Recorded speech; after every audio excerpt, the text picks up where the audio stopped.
big sound in a small town, far away from the big city lights, making music every night.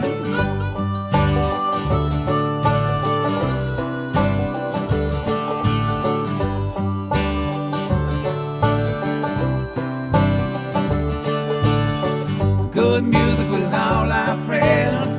Tell everybody, tell your mama and them. We're going out and we're getting down. A big sound in a small town. A big sound in a small town. A big sound in a small town. A big sound in a small town.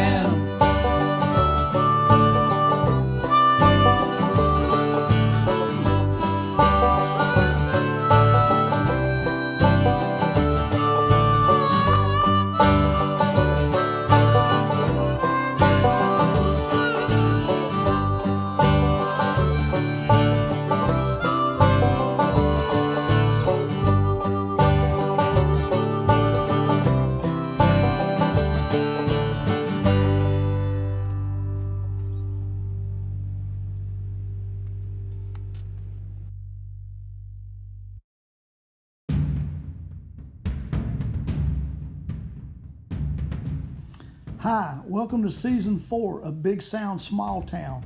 I'm your host, Sandy Carlton.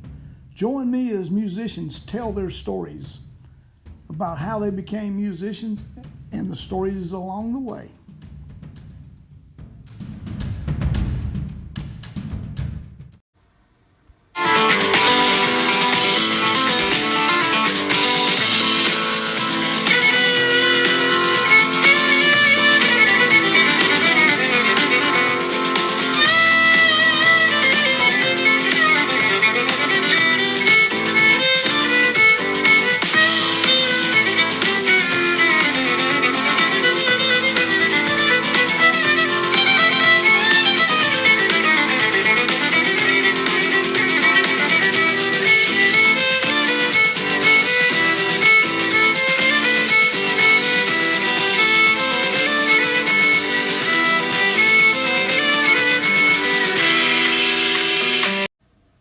That was just a little bit of Lyndsey Pruett playing with the John Stickley Trio on a song called Point to Point. Oh, I love that. That came in good with the little bird there. Yeah. I love it. I'm kind of treetops here. Oh, that's good. You can just introduce yourself any way you'd like. Okay. Hey there. My name's Lyndsey Pruett, and I'm a violin / fiddle player. Play with the John Stickley Trio. Yep. Among other. Yeah. Yeah. Thanks for having me. Oh, you're more than welcome. I like what you guys do. I've heard you play several times. It's pretty unique. I mean, I would say that calling yourself a fiddle player is maybe not even giving you quite good enough credit, you know? I mean, what do you mean? Like, what else should I call myself? Well, I think maybe you're a jazz fiddle player. Oh yeah. You know, I got some of that going on. or possibly more a violinist than a fiddle player. But yeah, I take it that's your background, right? Definitely have a classical background. Yeah. I was pretty hardcore about my classical playing as a kid. Part of it was, when I was sort of going through my teenage rebellion years, I was kind of rebelling from my dad's bluegrass. My dad is a bluegrass musician, and kind of a newgrass. He's got some kind of like jazz influence in his playing too. Right. But he was a contest guitar player, and then became more of a mandolin player later on. But yeah, I kind of gravitated towards classical music at first just to have something that was my own thing. Right. And I got really into it. I mean, I was always concertmaster of the orchestras, and Oh, that's cool. I mean, that is really good. loved chamber music, which is a little bit like what the John Stickley Trio It is a bit. Yes, it is. For sure. But I did pretty soon. I mean, around like 16 or 17, started to get the inkling that I maybe want to get out of classical music a little bit. Yeah.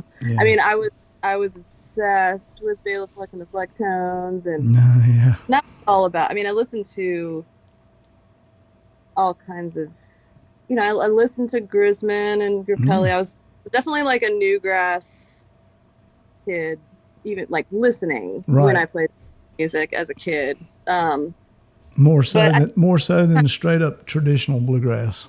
Right. Yeah. I kind of came more to that later on. I kind of started with that, with the newgrass and all that. Where did you grow up? I grew up in Jacksonville, Florida. So you did have access to good teachers then, growing up. Yeah. And my dad was, I kind of grew up going to, like, there's a North Florida Bluegrass Association. Right. Mm-hmm. And so I definitely grew up in like the RV parks just as a kid playing around.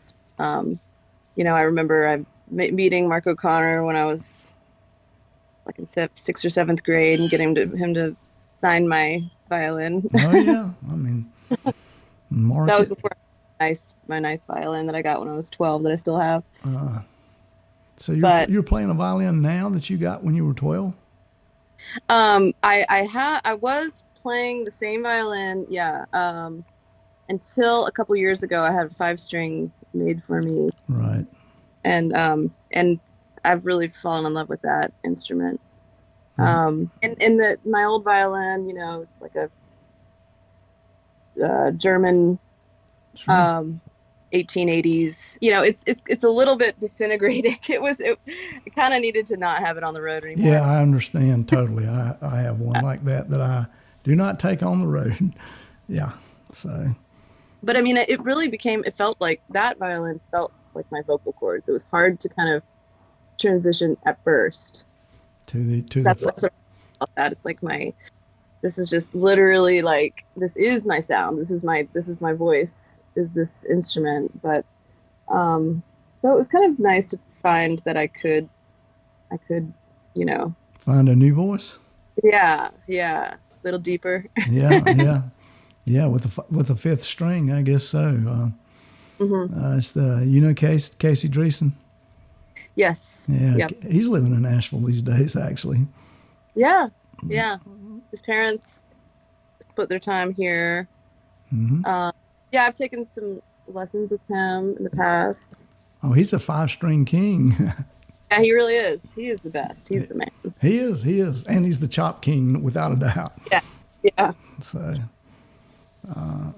So see, I think that's important for listeners to know, that someone like you still continue to take lessons. That is always important, I think. Yeah. I haven't in a while, but I want to, Well, I mean, you play at a pretty high level a lot. So, I mean, Definitely still a lot to learn. Well, there's always stuff to learn. I mean, without a doubt. But so how did you make that transition I guess at some point in high school you decided to further your education as a violinist? Yeah, I was doing the camps. I was just thinking about this yesterday because I was in Brevard this week. Yeah. Went to Brevard Music Center. Yeah. And my second year there, I got kicked out. Because I just snuck out with some girls. We just kind of snuck out in the middle of the night and we got caught. And Mom had to drive up the next day.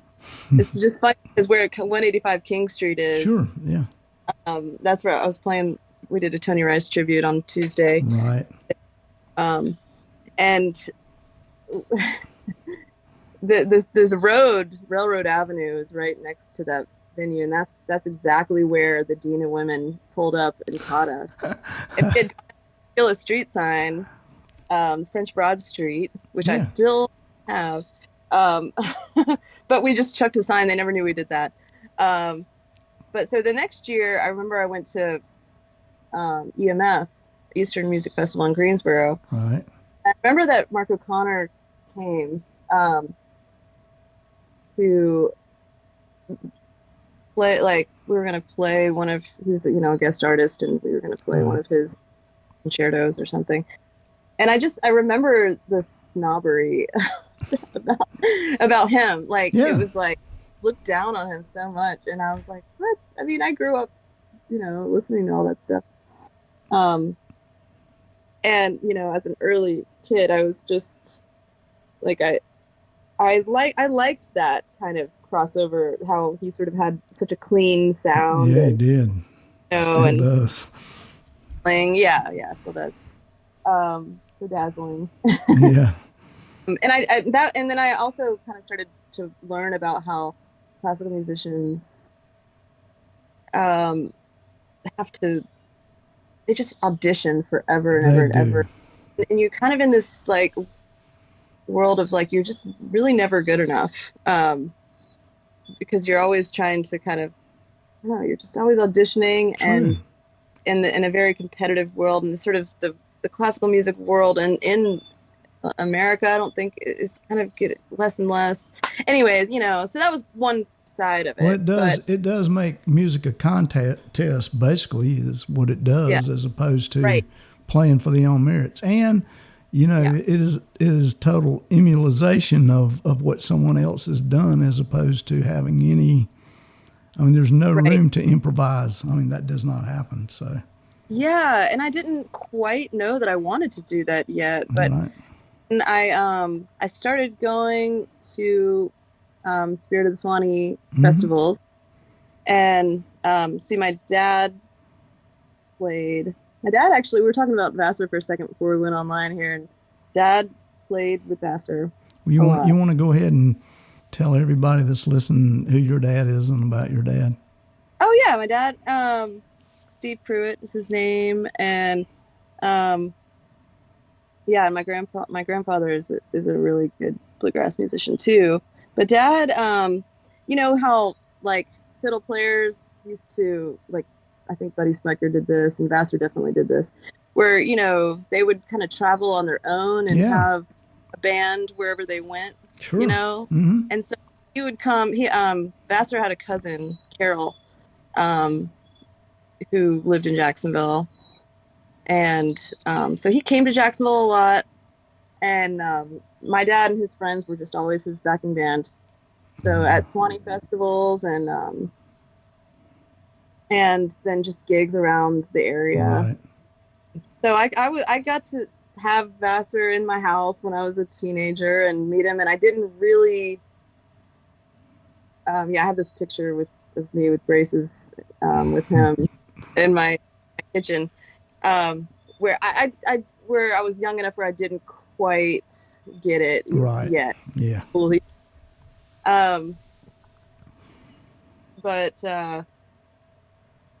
And so Dad was, we lived a little bit in Western North Carolina when I was a baby, and he kind of supported us by winning guitar contests. Right. Yeah. Oh yeah. Yeah. That's how I think he kind of got friends with like Alan Shadd and. I know Alan. Yeah. Mm-hmm. Yeah. And then at some point though, and this is when my parents were real young when they had me, so he's probably in his early 20s at this point, and he decided to apprentice and learn how to make dentures. Yeah. Yeah. So that's kind of ended up being his like job that he did. He's kind of retired from that now, but he actually made Vassar's teeth. That's pretty cool. Yeah. That's one of my best stories so far. That's a good one. Yeah. Lyndsey Pruett's dad made Vassar's teeth. That's beautiful.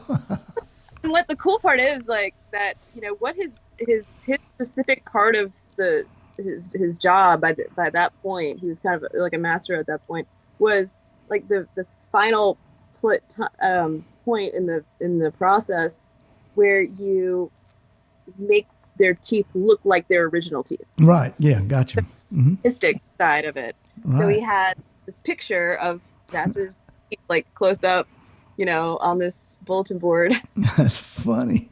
And just recreated the, so that was really cool. Yeah, that's a good one. I agree. I'll remember that one for a while. I mean, yeah, that's a pretty unique story there. I will tell you that. Yeah, nice. Yeah. Yeah, that's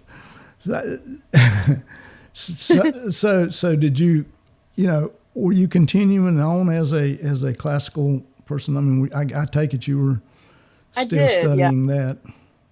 Yeah, so I started like kind of learning to jam, and I did start to kind of play with some of my dad's bands when I was still in high school. But then that's how I made the decision to go to Belmont in Nashville. Yeah, because I had a classical violin teacher and a jazz violin teacher, as well as a classical string quartet and a jazz string quartet. Which was the coolest part of my college experience by far. I actually play with a girl right now who is getting ready to go to Belmont, and she's a violinist. And she's basically trying to be a fiddle player on the side. She plays with me, and she also plays with the ukulele orchestra, but that's a whole other thing. But wow. That's cool. So the teacher's still there. She seems to be excited about going. So Does she play bluegrass? Because there's also Tammy Rogers, Steel Drivers teaches there too. Yeah. But there was Tracy Silverman, my jazz teacher, and he was kind of like a mentor too. He's a very cool guy.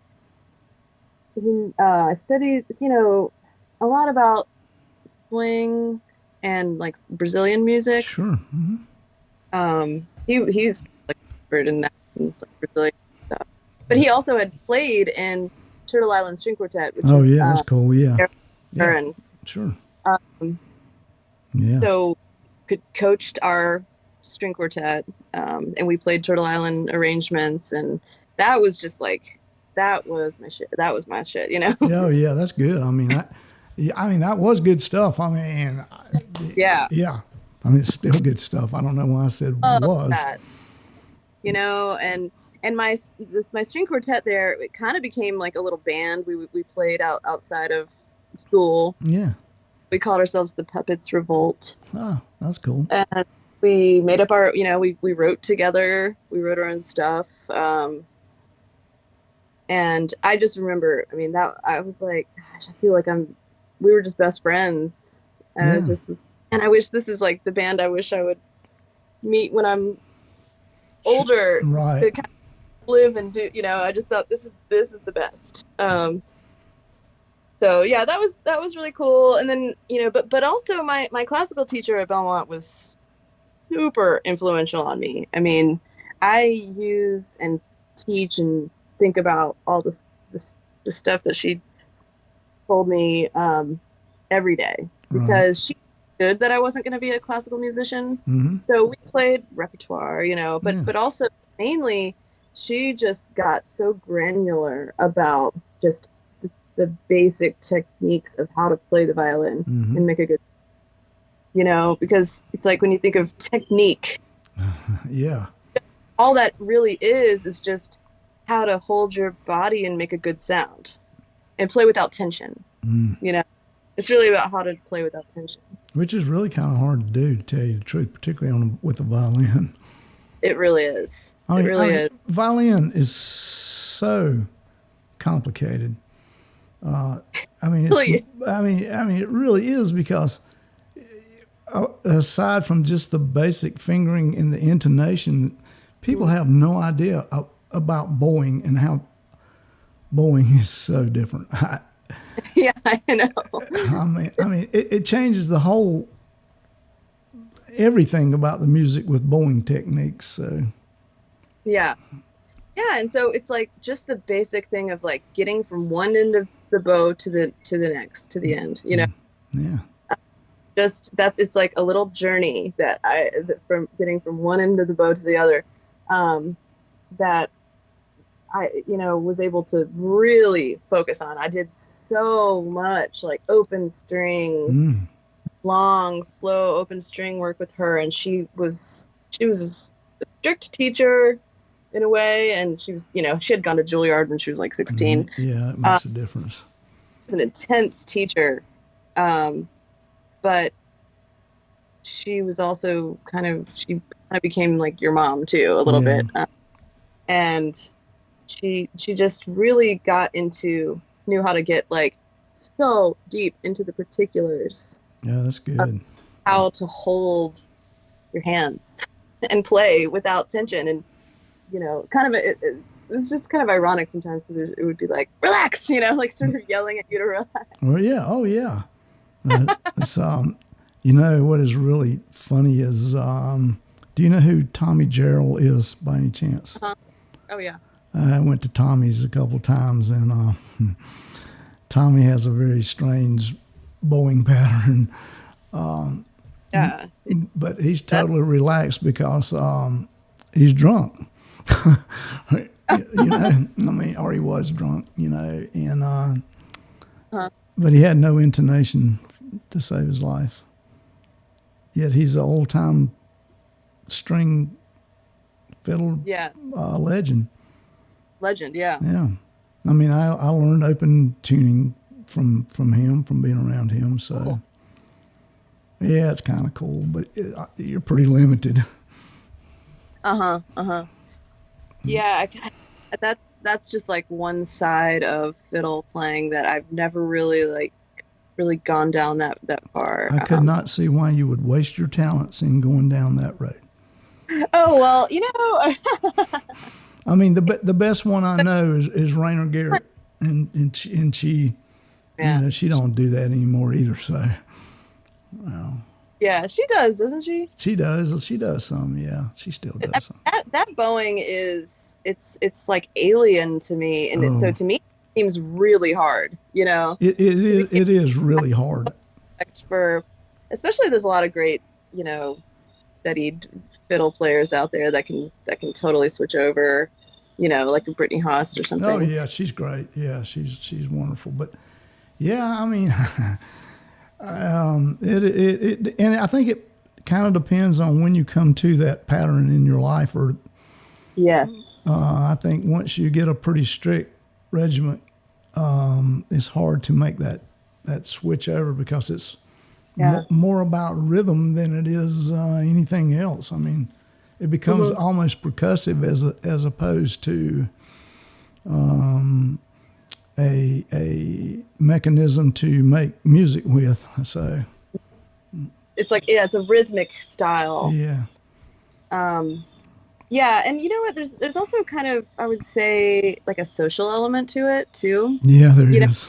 I just kind of gravitate towards bluegrass folks, and no, I can't say that on air. I was getting ready to say you like your musicians to have teeth. I know. So it's a joke, old time guys. I know y'all are going to kill me about that, but it's a joke. It's just a joke, kind of, just a joke. Yeah, but they all drink moonshine, Yeah, they do. All of it. Oh yeah, I've played with. And around here, I feel like those worlds are very separate. The old time, and the bluegrass. But you have them both in Asheville. I mean. You do. I know, and honestly, that is like one road that I do eventually want to go around, and I feel like it's just about getting around those people. And just they don't intermingle really. I mean, you would think there would be some crossover, but there's not a lot of crossover. Really not. I mean, they do. You know the musicians that are in your area that play the style of music you do, and those are the people that you play with. Now, some of them can play other styles, but none of them play old time and come in and do that. I mean, True. It's kind of weird. Good. And in the people that play, well, particularly the style you do, will not waste their time at old time. I mean, Well, I do like to improvise, I mean, that yeah, is such a part of why I like bluegrass, yeah, oh yeah, Uh, I like the tunes and I like the rhythm, the feel of like just the whole feel of bluegrass is so infectious. it is, And I and love it.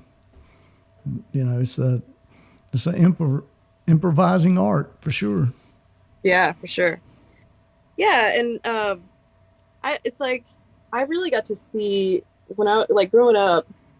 I remember kind of sometime in my early 20s, sitting with my grandfather and my dad and some of my grandpa's friends, and kind of watching people like go around a circle and take breaks on something, and Right, hearing like my grandpa take a break and all his friends, but then my dad, I kind of really learned something, which is, well, it's like it was like watching sort of the two generations of bluegrass and right, the evolution of it, because it kind of was just about like the this older generation just stays a little closer to the melody, they do. and and it's just like they go off, and the way that they kind of go away from the melody is just in these cool little subtle ways. And then my dad also, I've learned and saw like you still have to have integrity of the melody and what you're playing, Right, get there, right, for it to, you know, I don't know, there's something about integrity there mm-hmm. as opposed to just like going off and Sure, doing what your turn, yeah, And so oh I kind yeah, of, my dad is really, really good at that. He's really, really good at being super creative, while still, staying true to the melody, maybe. and our old friend, Billy Constable, who passed Yeah, away, I knew was Bob. Yeah, really cool. And so people, it's cool to, like kind of observe people around you and like see how people do that. Billy was super. Yeah, yeah, I learned a lot from him. Yeah, and so I don't know. I like that. It was cool that I got to sort of watch that in my Yeah, family. I'm sure. Yeah, I'm sure that really would have been. My grandpa has a really cool story too. He played at Disney World, Ah, um, Country Bear Jamboree from like 1970 to 1980. He lives in Robbinsville, North Carolina, yeah. and he still plays and like teaches sometimes. And he's in Oh, his 80s, kind of oh, slowing that's down, but cool. banjo and rhythm guitar. He also played rhythm guitar for a lot of fiddle contests out in Idaho. What's that? Is it Yes, Weezer? yeah, it Yeah. is. Yeah. So he backed up Benny Thomason and O'Connor, and just traveled around That is a really lot. cool. Yeah, so that my dad kind of grew up out in like Eastern Washington. My grandpa was like, he was doing logging stuff out there. But then, I guess, I don't know, I think they moved to Western North Carolina, but then he got the job at Disney World, Country Bear Jamboree, and he has so many great stories about I'm that. sure he does. Up to work every day and like not know what they were going to do. They would just have him in a different costume and different, you know. That's funny. I know.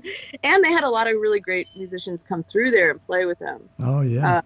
So he was really good friends with Chubby Anthony, Yeah. and wrote stuff and played with him a lot. And that's how my parents met, because my mom grew up in Orlando. Ah. So I think my dad quit school after like the 8th grade and played in bluegrass bands, just Sure. like kind of I don't know, I get the feeling that's what people did then, just like to help support the family. Probably they did. Yeah. Yeah. So yeah. And then my grandpa and my grandma, like they were high school sweethearts, and then they went off and married other people and had kids with them, but then they found each other later in life and they're still together. They became a truck driving team. No, that's cool. Years, and now they're retired, and yeah, he and my grandpa just he plays in bands out there, and I don't know. He's cool. He has a lot of. He remembers everything. Oh, that's good. That's really I good. I won't be like that. I don't think. I don't have a good memory. I don't know if I will. I'm pretty old now, so I'm doing okay. I played music for a long time, but it's my mind still sometimes works okay. I remember things pretty well. Yeah, I remember some things, but I think Grandpa has this like. Some people do. Of course, he's never had really had a drink or anything in his life, but right, that helps too. Yeah. Yeah, I mean, sure, different. Yeah, I mean, without a doubt, that helps. Yeah. Yeah, it's no debate about that. So how did you? Okay, so I take it at some point you moved from Belmont to. I mean, how did you wind up in Nashville? Okay, so let's see. The first thing I did after I graduated college was I got in with Future Man in the Black Mozart Ensemble. Future Man is the drummer for I know. Yeah, I know him. Yeah, I know him. Yeah, and I like auditioned for this thing he was putting together of string players, and got in, and like the weekend after I graduated college in 2006, we went and opened for Yonder Mountain String Band in Denver for like New Year's Eve. They had, and he just talked them into it. And so I ended up about 6 years. I was like, that was a part of what I did. I was like, we followed him around. We were basically like a group of young string players that just followed him around and did whatever he told us to do. I mean, that had to be very eye-opening and a learning process. Like, they were my favorite band in the entire world. So I thought it was very, very cool. And it was like, so it was a combination of this very angular music that, like, kind of classical-ish music that he had written on this instrument that he invented. Yeah. And then but then with like hip hop, and then we also had from here, kind of ties us in, Andy Pond. Yeah, I know Andy. Yeah, so he was in that. And Andy always is in experimental things, I will tell you that. Snake Oil was one of my very favorite. Me too. I did shows with Snake Oil, and they just always amaze me. I first saw Snake Oil Medicine Show when I was like a teenager. Yeah. Yeah. So, okay. Side note. Yeah. This is just a cool fun fact that next week I'm moving into a house that was built by George and Andy. Oh, really? Yeah. Just like total coincidental, like cool. That thing. is really cool. Yeah, I know. I'm really excited. I bet it has a vibe. Ooh. It does. Yeah, the lady that owns it renovated it, but she was telling me about how it was all these Rasta colors and all I'm this. sure it was, yeah. But yeah, a lot of good juju, a lot of good parties have been had there. Yeah.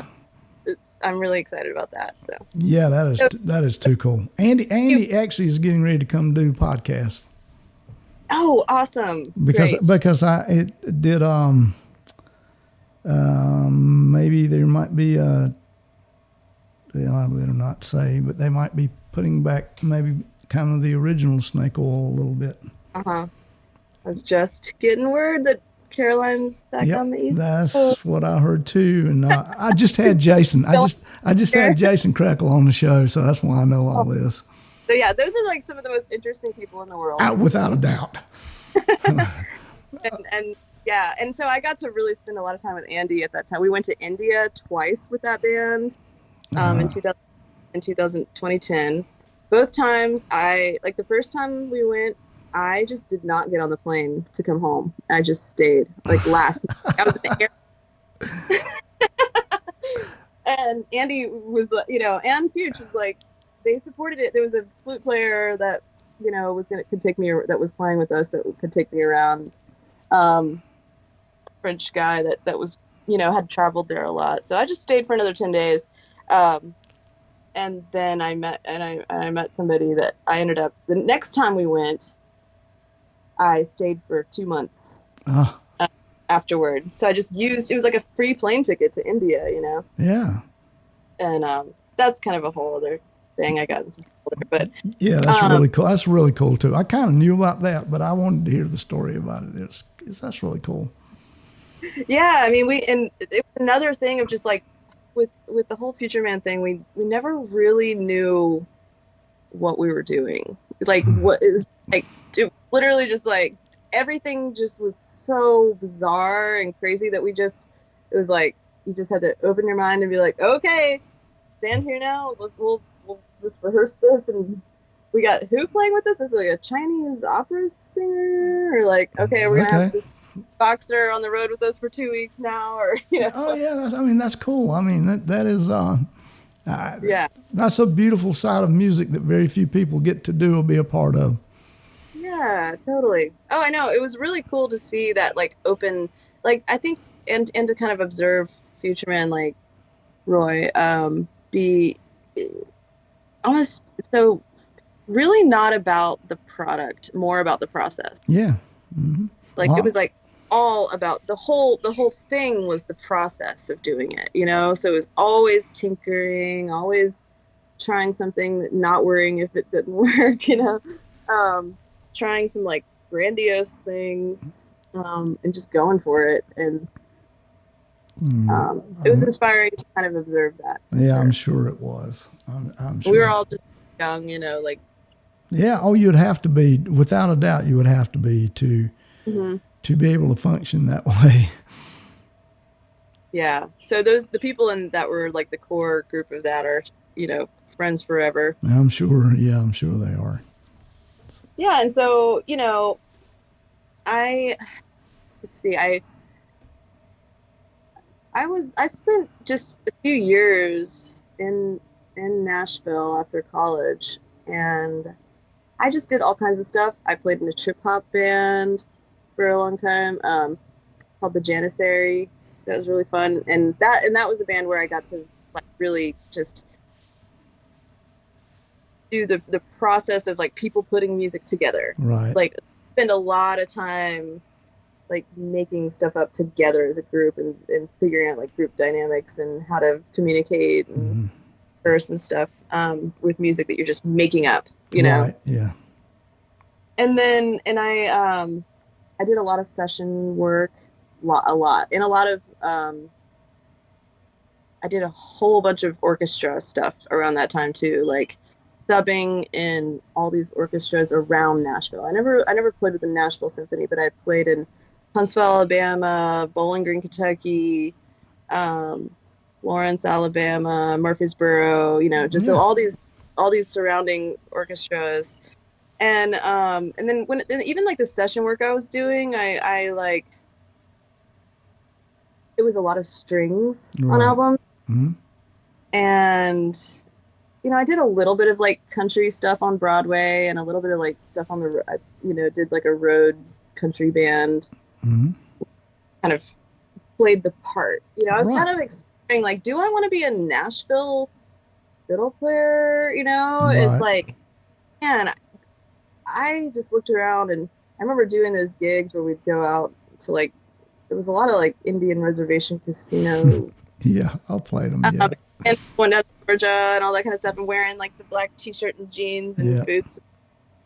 And I felt like a hired actor, you know. It was like, and I looked around and I go like, there are so many great fiddle players around here that this is their actual dream. Yeah. You know? And I just was like slowly realizing that I just wanted to just be myself on stage and not sort of play the part, you know, just play somebody else's role. Oh yeah, I do understand that.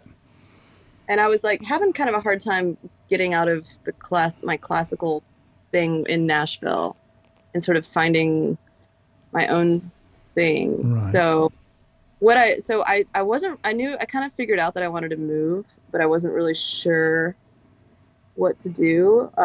And so what I ended up, friend Joshua is a Joshua Irwin was a songwriter that him and I just decided to travel around the country, and we planned this 4-month trip in 2 months, and became a band, made a CD, like made the CD, the things that the CDs went into, Right. Yeah. booked all the shows like at coffee shops, and we just traveled lived out of my car for 4 months, traveling around the country. And it was August of 2008, so it was like the crash, like the financial crash happened.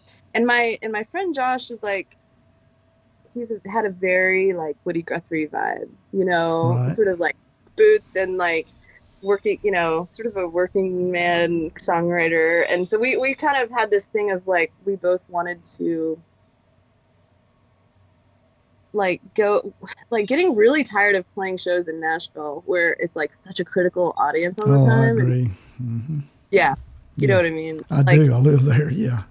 For people that had been like at work all day and needed music, like people, we had completely forgotten what that felt like. Just people that liked music just because they like music. And so we just, we went to, we took a month to get from Nashville to like Portland, Oregon. We went to Yellowstone, and we would camp out at national parks for like a week, and wonderful trip. Oh, it was such a great trip. I was 25, and I remember thinking like, really roughing it and stuff. And I just remember thinking like, I will never, Yeah, this is it. Yeah, I do. Sure. Like live out the car and just play for. We picked up gigs, and we stayed at a Hot Springs retreat for 2 weeks. That let us stay there for free. We just did a house concert at the end of it. Yeah. Stuff. And we made our way down the coast, and LA, a friend there. I ended up dropping him off in and I was like checking out cities, basically like, I loved Seattle, and right. And Austin. Yeah. And I got to Austin, and I was like, I'm looking for an apartment here. Yeah, I know that. I'm there too, so yeah. But I dropped him off in his hometown, Fort Worth, Texas, and he stayed there. That was kind of the idea. And then I kind of went home to Jacksonville, went to New Orleans, was like considering that. But then I just like ended up back in Nashville for another 8 months. And I was just like, I'm back. And I lived in East Nashville, and I started to go to bluegrass jams. I thought, and that's when I just, like, after that trip, I just started to realize I still always had sort of a resistance to the whole bluegrass thing, a little bit. But I just started to turn around in my mind. And once I started going to those jams at the 5 Spot.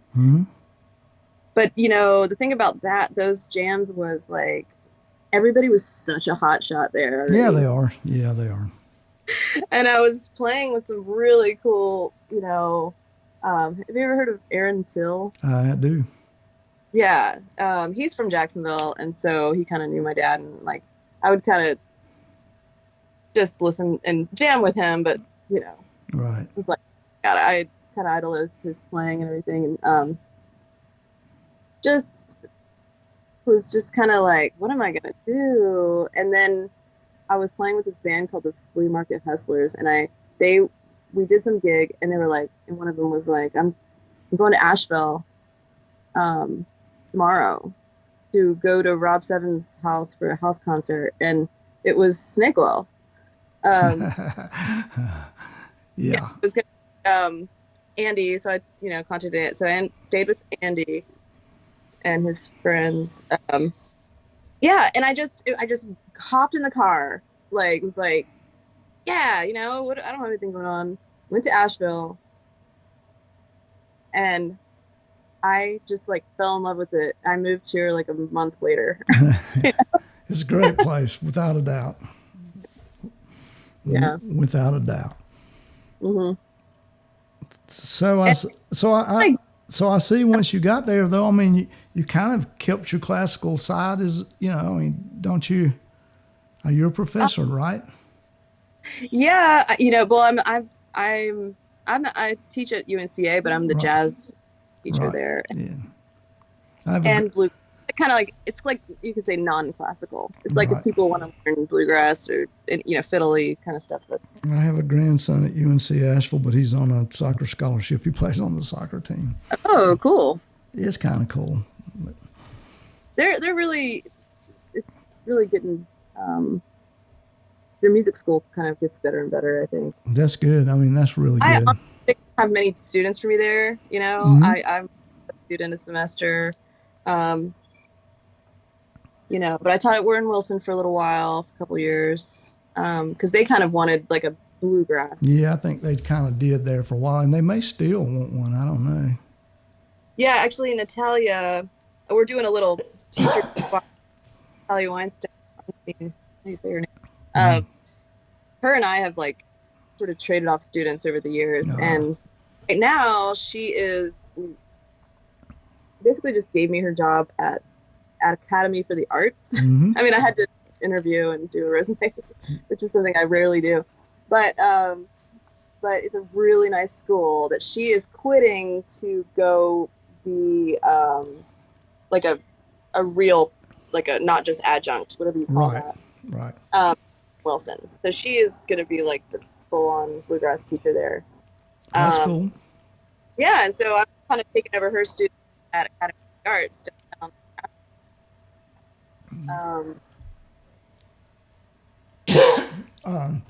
Well, yeah. I haven't really. I did teach a lot of classical for a while when I was here. Mm-hmm. But I think it's just kind of more like ingrained in my playing overall. Right. I did like one orchestra concert this year, which was like I had years. Yeah. So how'd you wind up with John? Yeah, so it's cool because it's like the one goal that I had when I came here was to be in a band. Like I was like, I just want to be in a real like a band, where I'm just actually a member of a band. I don't know why that was such a distinction. But it was really just how I know how we met. We were going to a lot of bluegrass jams, and I would kind of see him around there. But how we ended up playing together was we have. Do you know who Billy Gilmore is? Of The Grass Is Dead. I don't really. Yeah, they're like Jacksonville based actually, okay. But I'm an old friend of mine that I like from down at Swanee, and lived in Asheville at that time. When I moved to Asheville, he lived here, and he like helped me make my solo CD. He kind of recorded and played everything on it. All right. And we basically hired Stickley and I to be side people in the Billy Gilmore acoustic band. Oh, okay. How we ended up playing a gig together for the first time. He was playing with Shannon Whitworth at that time. Yeah, he was. Yeah. Mm-hmm. Yeah, and we went up to play Hickory Fest in Pennsylvania, and Shannon Whitworth was booked on that too. And that was the first time maybe we did like one rehearsal, but I'm pretty sure like just playing at that festival was like the first time I'd ever played with him on stage, or really played with him that much. Right. I mean, we'd probably been around a couple jams, but we definitely played in a lot more jams after that. Right. Yeah. Yeah, like side people in that band, and he's still like one of our best friends. Oh, that's good. He is like just one of the most amazing musicians, plays every instrument, like just, it doesn't matter what it is. He can play, he can be a whole band in his own self. That's great. And a very joyful person to play with. So yeah. And we did a few gigs of that. And then I think I guess he was like still in Town Mountain. Mm-hmm. He was in town for 2 years playing bass. Right. And he started to like realize I think Robert Greer was like, you need need to be playing the guitar. Yeah. I remember that. And so he started like booking some gigs on his own just to like have some other gigs and just stretch out a little bit. And at first he had Bobby Britt do some stuff. Yeah, I know Bobby. Yeah, well, yeah. So. Yeah, and Bobby and him grew up together. Right. In Durham, so they've known each other since high school and stuff. But then, he started kind of switching it out and having me on, and we used to kind of, something we did for like a few years that established our musical relationship was like, we used to have completely open-ended improvisation, like where it would just be some little sort of tune-ish or like jam, and we would just at gigs sometimes to like kind of an annoying like noodly degree, like, but we really like immediately had this ability to kind of follow each other and just play and play and play. We also did a lot of like playing melodies together, like where we would start really slow and play note for note. Right. Where we just really started to lock in like note for note. You can tell you spent time doing that. I mean, that's pretty obvious if you see you play or even listen to any recorded stuff. Mm-hmm. I mean, it's pretty amazing. Appreciate that. Yeah, we would always say like, we're kind of musical soulmates that way. Like we have a sort of an unspoken, like we don't really have to say that much to each other. you know? Yeah. I mean, like stuff out together. We really know how to like kind of complement each other very well, I think. Yeah. And in the process of it too, like the process of creating. There's like a wasp right here. Anyways, it's funny because things that, I mean, we still have a really we're really good at communicating when we create stuff together, but like our music used to be much more open-ended, and just like just tons of like there's like things flying around me that I'm convinced are hitting me. Right. No, I'm good now. Like I don't know, we just I think it was really when we started using the octave pedals to make the bass. Yeah. I guess that was part of it. It's like we used to have fiddle, guitar, and drums, no bass. Right. Which I found, I was like, that's a questionable decision to me. I didn't really get that. And that's kind of a lot of like, a lot of things with Stickley, and I've learned this, it's kind of like the Future Man thing where it's like, I don't get what you're going for yet. Right. And, like, and things, so that was one of them, it's like, really? Like, it seems like you'd want to have bass, Yeah, oh, yeah. You do. I mean, I can see that. I can see that you work well with that process. Mm-hmm. Yeah, because, like, I'm just sort of, like, observing and going, seems like we want bass, but we did. I mean, the first album and like the first few years, it was just, I think that's what lent itself to the music to so much improvisation too. Yeah, probably did. Yeah. Because there's way less improvisation in our music now. It's because like when we create a song, it so naturally just falls into the arrangement that it is. Right. It's just, like you can't even really stop it to itself. It's like the song just becomes what it is, and we create space for improvisation in there.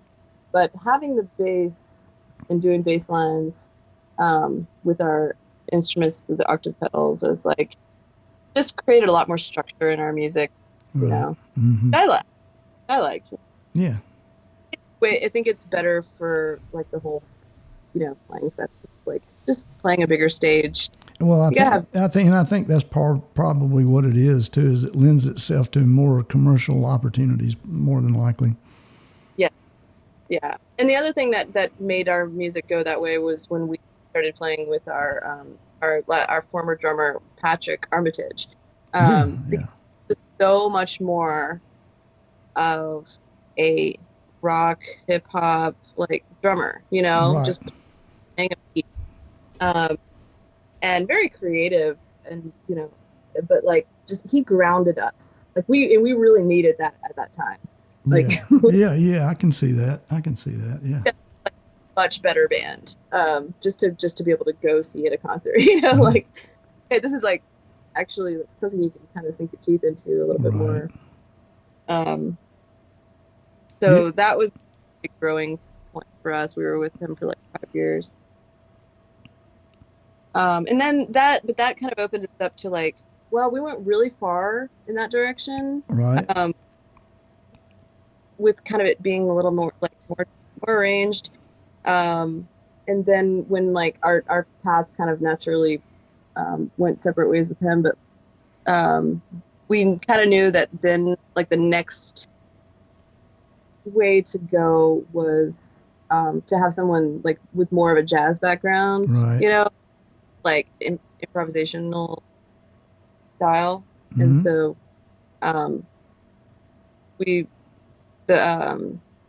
Hunter was just like recommended. Our drummer now, Hunter, he was recommended to us by Dan Kimbrough, who plays bass with Jerry Douglas Band. Yeah, I know him. Yeah, he lives in Knoxville, and he recommended Hunter, and he's really allowed us to kind of go a little bit more back to some of that. I mean, he sort of plays it, like plays the beat, it's not fully, but there's just sort of a more listening, conversational, intricate the direction that we've gone in now that is cool. Yeah, that is cool. I mean, what you're doing now is really cool. Yeah, I love it. I love that now I get to like just be in a musical situation where I just Stickley's a band leader and he writes music, but I have full license to just be myself and play whatever I want at any given time. Yeah, I mean, that's a wonderful thing. Yeah, it's awesome. I mean, I feel really, really lucky for that. You guys are putting out some really good stuff. I will admit. You got side projects going on? Yes, yeah. I play a gig on every Tuesday with a band called the John Henrys. Mm-hmm.